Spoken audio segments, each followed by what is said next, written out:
Well, hello everyone, and welcome to my review of Tiny Epic Quest. And this is my first Tiny Epic game, so I would just have to say that I really, well, I actually know what's in this box. I mean, come on, I've already opened it, I've already played it, come on. But there is actually quite a lot in here. So the tiny part is because it's a tiny box. The epic part because there's a lot in it, and quest is well, there's quest that needs to be done. Anyway, before I actually begin properly, well, no, this is a beginning, but before I continue on, I want to talk about this box. I love this box. Why do I love this box so much? I mean, I don't know if the lighting can actually that's probably better. As you can see, the wording and the front character people and the Gryphons there and wording here. The logo here is all in a different type of material, as it were. It's also the same on the side of the box. And I just have to say that I do love this box a lot because it's very, very solid. It feels really, really strong and sturdy. I mean, more so than any other game box that I've actually held. Actually, I don't think I've held any game boxes which is this thick and sturdy, which I really, really do love. It's amazing. You knock on it and it feels like you're knocking on actual hard wood, not some kind of hollow cardboard kind of thing. I do like it. If I zoom the camera, I said zoom out. Oh jeez, I really have to do this properly. Right, so if I zoom out, yeah, okay, so it is just bigger than my hand. I've kind of got smallish, slendery hands. Anyway, so this is just the front part of the box, and in it you'll have a nice little artwork, which is the mushroom grottos. Come into that later. And right here we have the dice roll. So first things first, you do this first because it's got first. So anything you roll, you have to do that first, then that second, then that third, then anything else, which are these, which I like. You know, it kind of gives you the rules. Well, on the dice rolling part here, which is great. Now, if I take that away, because I still want to talk about the box, talk about the bottom part of the box. You see, there's the front cover without the wording and all that stuff. It's still quite a nice picture. On the side, we have the score totals. So, yeah, I like that. You know, so I was just trying to find out the scoring card. Or if it's not near you, you can always have this near other people so they can actually find out what they want to try and do. And on the sides it just tells you about the other games. There's the scoring yet again, and there's the other one. But on the back, right, yeah, I'm still going. Right, so we have how many players, which is 1 to 4. You can't quite see it. It is actually kind of small, right? How long it could last, and the age, I don't know about ages 14 plus. There are lots of tiny small pieces in this game. So I think they're just saying 14 plus just to cover their own backs, but I think there are people that are a little bit more smarter not to try and swallow these tiny little things or place them up their noses or something like that. I mean, seriously, some people are a little bit more smarter than that, but like I said, it's just them covering their backs. So you have the contents on the back right here, which is great, and you can see what the setup's like already. There's the meeples with items called item meeples. That's cool.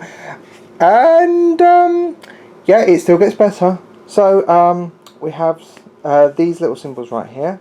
Talk about medium entry. That's more of like the level of the game. High strategy, not so much really high strategy. No. Low downtime, probably, yeah. Short play time. Well, like I said, it's saying about an hour. It could be done quicker than that. All depends on how many players. Well, high replayability. Absolutely, this game is fun. I mean, absolutely, yes. Small box. It is a small box, yes, which means less spaces to rack up. Right, and something else that I really do like. Yeah, I'm still talking about box. Really do like is this part right here, which is talking about card sleeve sizes.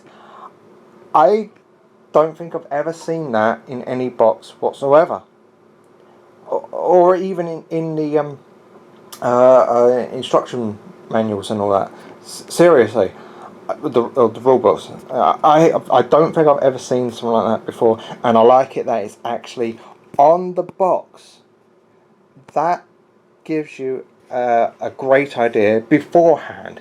If you're some kind of person that likes to make sure everything's all immaculate. Right, now I think we should begin. Right, we'll begin with the rule book. It's quite simple. It's kind of it's not a big rule book, but it gives you everything that you need to do. There's the components right in. Tells you what it's really all about. There's that. How to set up the game. That's really it. That's how you set it up, and it tells you what you need to do and all that stuff. It's great. Tells you how to play it when it comes down to day and night phase. This is all about the day phase. You're doing movement. You're moving your meeples around the board, and it tells you areas here and there. Areas being left side, right side, and map pieces being on the map. It tells you about goblins as well, and where you're supposed to be landing on the temples, and yeah, it tells you everything right here. They talk about the quests. There's the quest there, and afterwards it just comes to the night phase and what you need to do at night. So you roll dice, you'll take damage, you'll explore, you'll gain some magic power to try and learn your spells. And trying to get your legendary items, attacking as well, and then it comes down to resting. When it comes down to resting, you kind of be out of the game, but you don't take any damage and all that stuff, so it's good. And then it comes down to like a cleanup phase. It's called a resolution. Sorry, revolution. Shut up. Oh, right, and it's quite clear and simple in the resolution from that point. The only thing that was a little confusing was learning spells. I think it wasn't quite as clear. I already knew about this game because I was actually a backer in this game. I backed this game. I decided to back the deluxe edition. So I won't be talking about the mini expansion in this game because we'll just be talking about just the game itself. The mini expansion is like something really simple. It's like you get free map tiles and small tiny rule book and a few pieces that tells you what to do with them. That's really about it. Anyway, learning spells. Like I said, I already knew how. I think it's a good idea if you're interested in this game. Maybe a good idea to watch a video of like a watch it play kind of thing. Just because it's not too clear. I did actually have to read it a good number of times just to make sure I knew what I was reading if someone else was going to try and read it without watching a video. But apart from that, it did make sense eventually. So that's really the only thing that was the slight confusion about the book. Everything else is pretty easy. It's like the end game is whoever has the most points wins. That's it. You're not fighting each other, but you could kind of mess someone up when it comes down to using some movement cards kind of thing. It's like when one person picks a movement card, then everyone else has to pick that movement card as well. And then someone else gets a turn and they get to pick a movement card, and then everyone else uses that movement card, then someone else moves, etc, etc, etc. Although in this game you don't actually have to move, you can just sit there.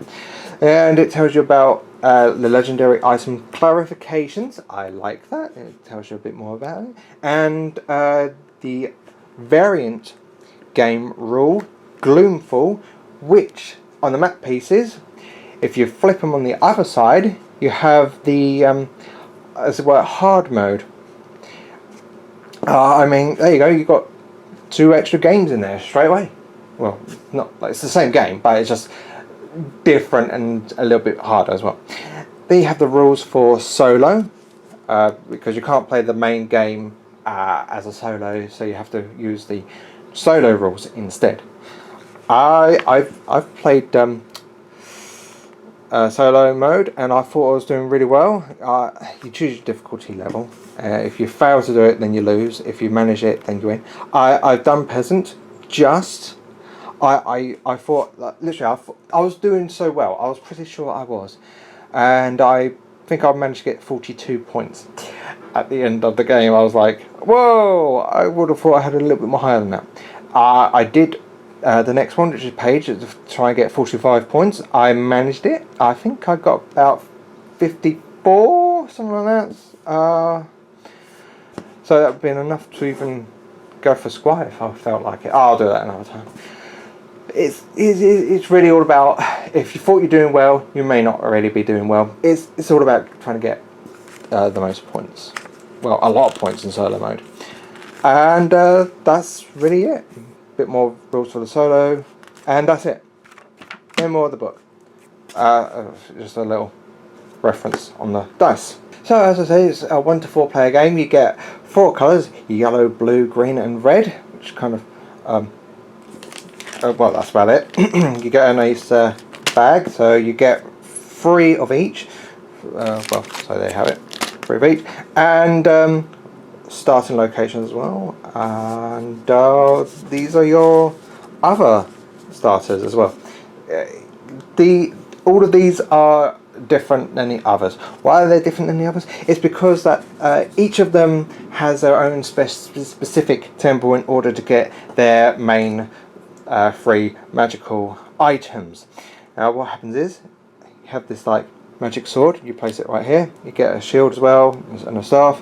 When you complete their specific temples, like this one is the forest temple, you move it over, and this one right here, the yellow one, is like if you manage to complete the sand temple, you move that over. Like I said, each one has different temple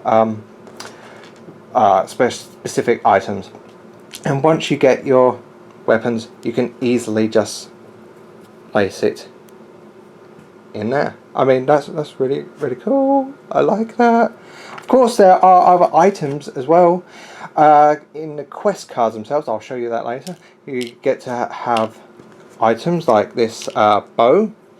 Can't go wrong with a bow. It allows you to attack goblins 1 space away, or a lantern. I can't even remember what it does, but it tells you on the quest card itself. When you complete that quest, you take the quest card, and it gives you the rules for the item there. You get a nice entire bag full of items, so that's really cool. If you take this lot away, if you take that away, no, I'll take that away. You know, why should you do it? Jeez, I'm so lazy.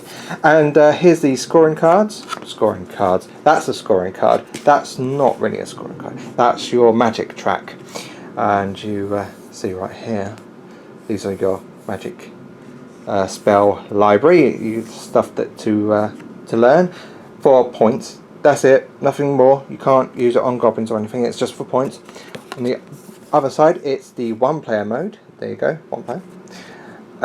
Just a little different. It's all in the rule book, and oh dear, I'm not going to count. Here are the map cards. So this one, it's this is an obelisk. It tells you that you're going to be trying learning this spell right down here, and this is a temple. So your item, well, your mead pool starts there, and then you go to there, then you go to there. As long as you've rolled these symbols, you're all good. Of course, not all temples have a torch. It has the map as well. and not every card has a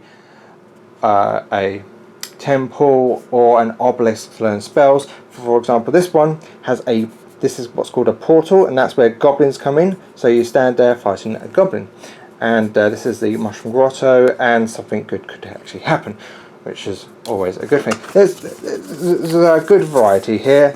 You use them all up.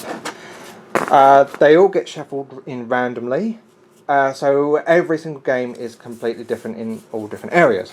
And like I say, on the back is the Gloomfall version, which is completely different.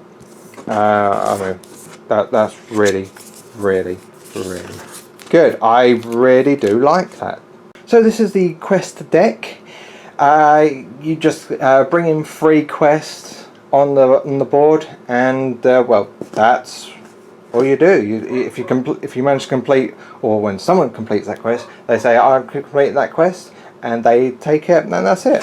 Well, as long as they've managed to properly complete it. For example, this one, you got to finish the Forest Temple, and if you do that, you get the bow and you get this card, and that's the rules for about the items there is. And this one as well is like complete the Desert Temple, you get the tome, so it tells you about that. So you get the card, you get the item, boom, job done. And not all of them are about going into temples and getting items.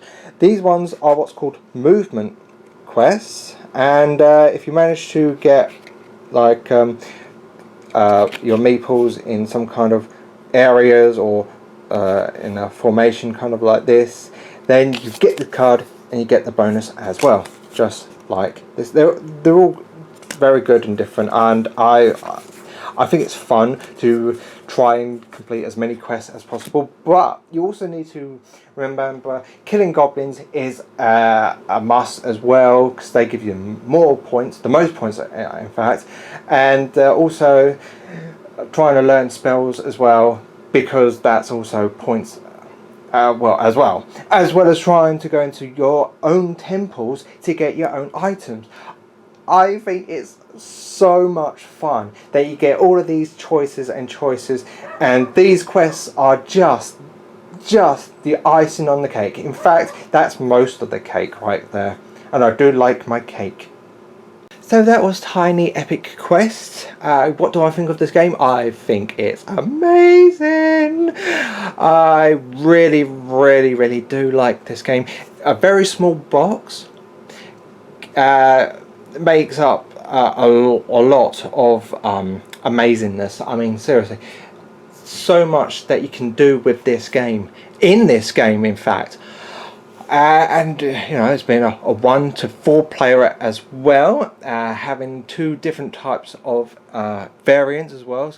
So you have the normal side and the Gloomfall side. I do like that. Having all these different kind of quests with all these different items that will help along the way as well is great. The victory points is everywhere. Well, not quite everywhere, because you're getting bonuses for completing quests, killing goblins, and learning spells as well. I mean, you do so much in this game with so little time. It feels like you want more turns, because it's really fun. You don't want it to stop. It's so really good. Oh man, I'm gonna have to give this like a 1 out of 10. No, it's really 1. It's not gonna be a 1 out of 10. In fact, it's I'm sorry, but I have to give this probably an 8 out of 10, due to the fact that it's a good price, it's a good box, it's a good game, it's so much fun. The replayability, yes, it has got replayability. The 1 player mode is it's alright, you know, it's certainly something good.